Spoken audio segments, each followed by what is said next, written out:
Primeira carta de Paulo a Timóteo, capítulo 1. Eu, Paulo, sou apóstolo em missão especial por Cristo, nossa viva esperança.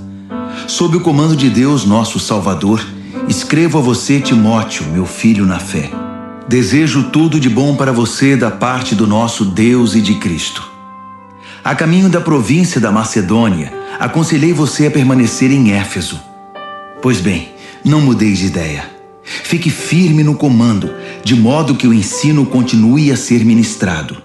Ao que parece, alguns que ensinam aí estão introduzindo lendas e relatos genealógicos fantasiosos inúteis, em vez de conduzir o povo ao equilíbrio e aprofundá-los na fé e na obediência. A essência de tudo que enfatizamos é simplesmente o amor. Amor não contaminado por interesse próprio e fé corrompida, ou seja, uma vida aberta para Deus. Os que se distanciam da essência logo se perdem num labirinto de futilidades. Eles se apresentam como especialistas em assuntos religiosos, mas a despeito de toda a eloquência, não sabem o que estão falando. É verdade que a orientação moral e o conselho são necessários, mas vale lembrar: como dizer e a quem dizer são tão importantes quanto o que dizer.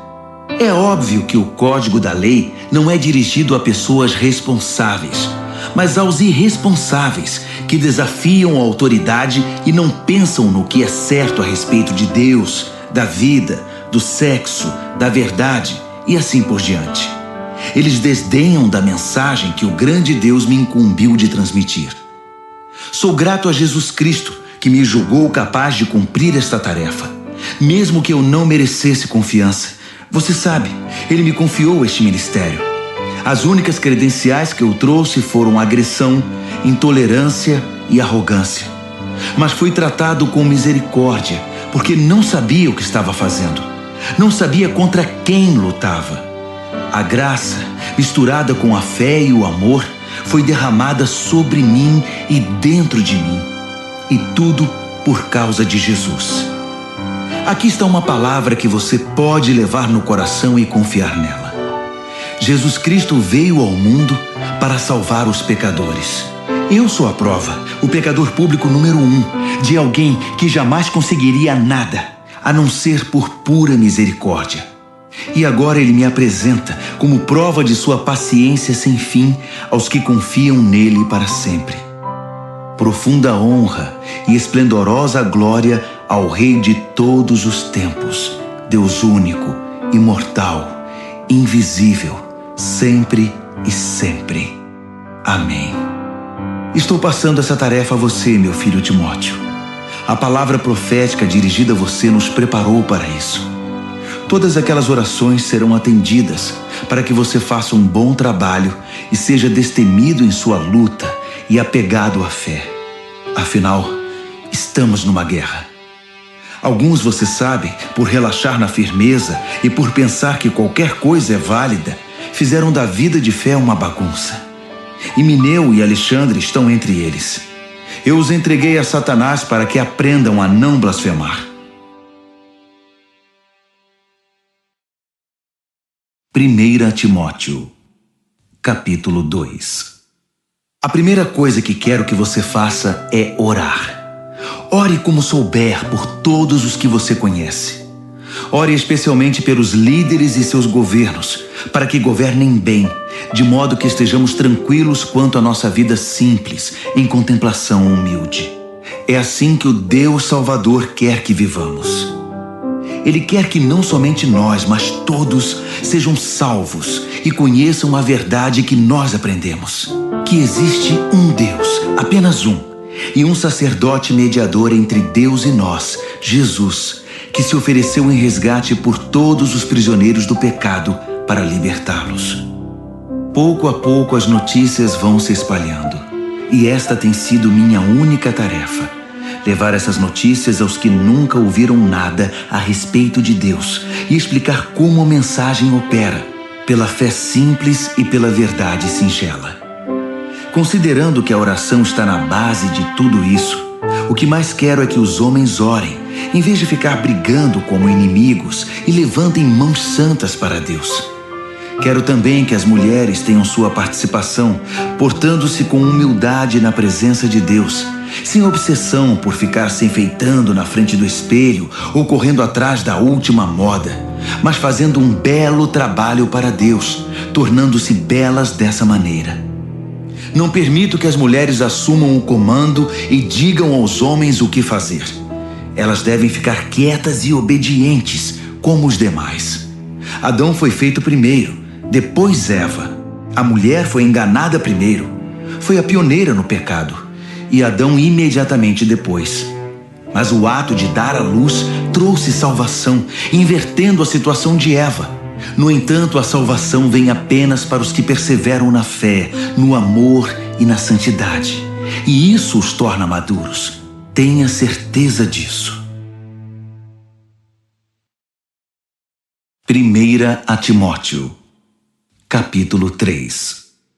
Se alguém deseja ser líder na igreja, ótimo, mas há algumas condições. Deve ser alguém de boa reputação, fiel à esposa, de fácil relacionamento e hospitaleiro. Deve entender do que fala, não ser muito chegado em vinho e não ser controlador, mas gentil. Não deve ser sensível demais a críticas, nem movido pela ganância. Deve administrar bem seus negócios, ser atencioso para com os filhos e respeitado por eles. Pois se alguém não é capaz de lidar com os próprios negócios, como poderá cuidar da igreja de Deus? Não deve ser novato na fé, para que a posição não suba a cabeça e assim não caia na armadilha do diabo. O mesmo vale para os que querem servir em outras funções na igreja. Cristãos sérios, sem falsidade e não muito chegados em vinho, e que não estejam no ministério pensando em ganho pessoal. Devem ter respeito pelo mistério da fé, não usando a posição em proveito próprio.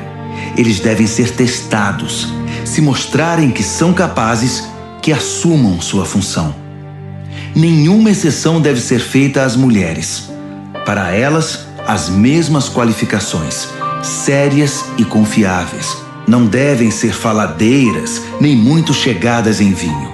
Quem serve na igreja deve ter compromisso com o cônjuge, ser atencioso com os filhos e cuidadoso nos negócios. Os que cumprem devidamente o papel de servo serão respeitados, um crédito verdadeiro para a fé em Jesus. Espero visitá-lo em breve, mas caso eu me atrase, escrevo esta carta para que você saiba como devem ser as coisas na casa do Senhor, a Igreja Viva de Deus, defensora da verdade. A vida cristã é um grande mistério, muito além do nosso entendimento, mas algumas coisas são bem claras. Esteve entre nós em corpo humano, foi justificado pelo Espírito, foi visto por anjos, foi proclamado entre todos os povos, crido em todo o mundo, recebido na glória celestial. 1 Timóteo, capítulo 4. O Espírito deixa claro que à medida que o tempo passa, alguns desistirão da fé para seguir ilusões demoníacas ensinadas por profissionais da mentira. Esses impostores mentem tão bem e há tanto tempo que perderam toda a noção de verdade. Eles vão proibir o casamento, vão dizer que não se pode comer este ou aquele alimento, comida perfeitamente boa que Deus criou para ser ingerida com alegria e ação de graças pelos que conhecem a verdade. Tudo que Deus criou é bom e deve ser recebido com gratidão. Nada deve ser rejeitado ou jogado fora. A palavra de Deus e nossas orações tornam santo tudo que faz parte da criação. Você foi criado na mensagem da fé e se orienta por ensinos saudáveis. Agora passe adiante este conselho aos seguidores de Jesus e você será um bom servo dele. Afaste-se de histórias tolas que se disfarçam de religião. Exercite-se diariamente em Deus. Por favor, nada de flacidez espiritual. Exercitar-se numa academia é útil, mas a vida disciplinada em Deus é mais proveitosa e deixa você em forma hoje e para sempre. Pode acreditar. Guarde isso no coração. É por isso que nos lançamos de corpo e alma nesta aventura. Confiamos no Deus vivo, Salvador de todos os homens e mulheres, especialmente dos que creem. Transmita estas palavras, ensine todas essas coisas e não permita que ninguém o despreze pelo fato de você ser jovem. Ensine os cristãos com a vida, pela palavra, pelo procedimento, pelo amor, pela fé, pela integridade. Continue lendo as Escrituras, aconselhando, ensinando. Quanto ao dom especial do ministério concedido quando os líderes da igreja impuseram as mãos sobre você, mantenha-o puro e ativo.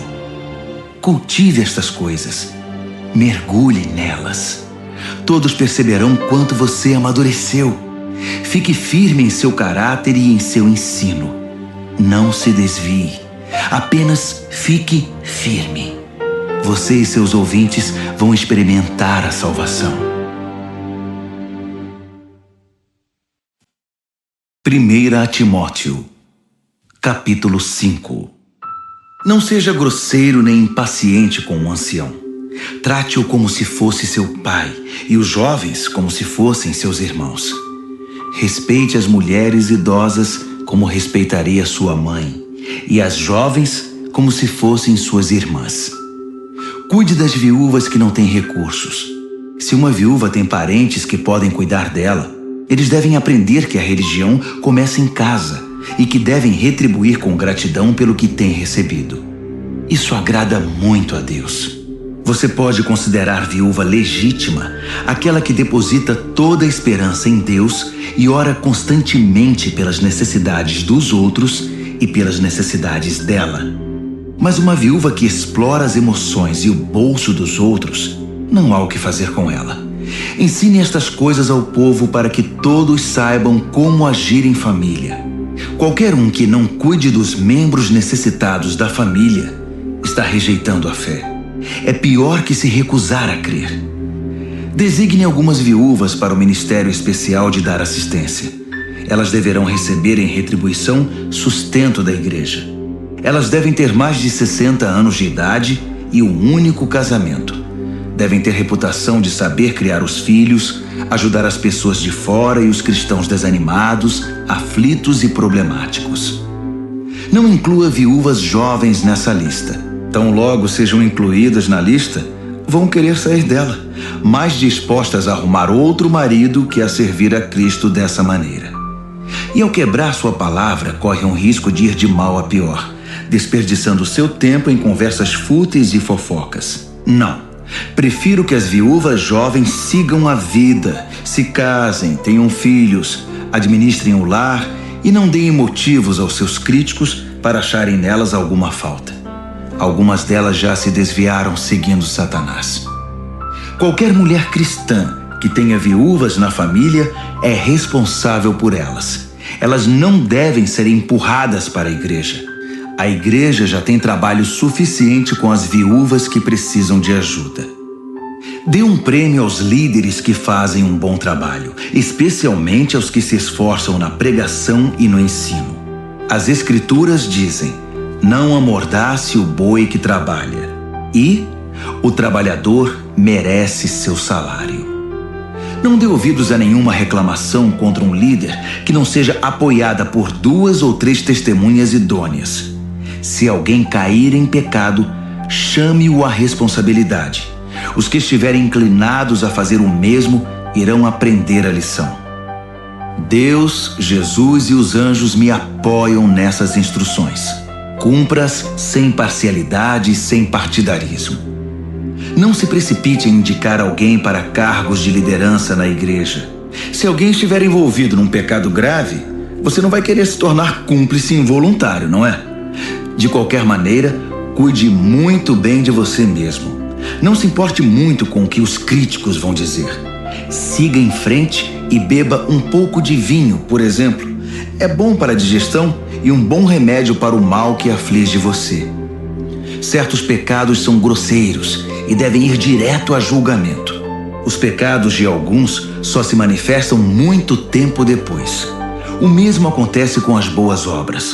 Algumas são evidentes, mas nenhuma delas permanece oculta para sempre. 1 a Timóteo, capítulo 6. Quem for escravo deve fazer o melhor, respeitando o seu senhor, para que os de fora não falem contra Deus e contra nosso ensino por causa do seu comportamento. Escravos que trabalham para senhores cristãos façam ainda mais. Os senhores deles são também seus irmãos amados. Esses são os assuntos que eu quero que você ensine e pregue. Se algum líder começar a ensinar outra coisa, rejeitando as palavras sólidas do Senhor Jesus e nossa instrução piedosa, diga o que eles são: rios poluídos de ignorância que contaminam tudo com inveja, controvérsia, maledicência e fofocas. De vez em quando há uma epidemia de traição, e a verdade passa a ser apenas uma lembrança remota. Eles pensam que a religião é um meio de conseguir lucro rápido. Uma vida consagrada traz lucro, mas esse lucro é a rica simplicidade de ser você mesmo na presença de Deus. Considerando então que entramos no mundo sem um centavo e que sairemos dele sem nada, se temos pão na mesa e sapatos nos pés, é o bastante. Mas o líder que está apenas atrás de dinheiro se destruirá rapidamente. A cobiça por dinheiro traz problemas, apenas problemas. Depois de entrar por esse caminho, alguns se desviam inteiramente da fé e amargam seu arrependimento pelo resto da vida. Mas você, Timóteo, homem de Deus, fuja de tudo isso.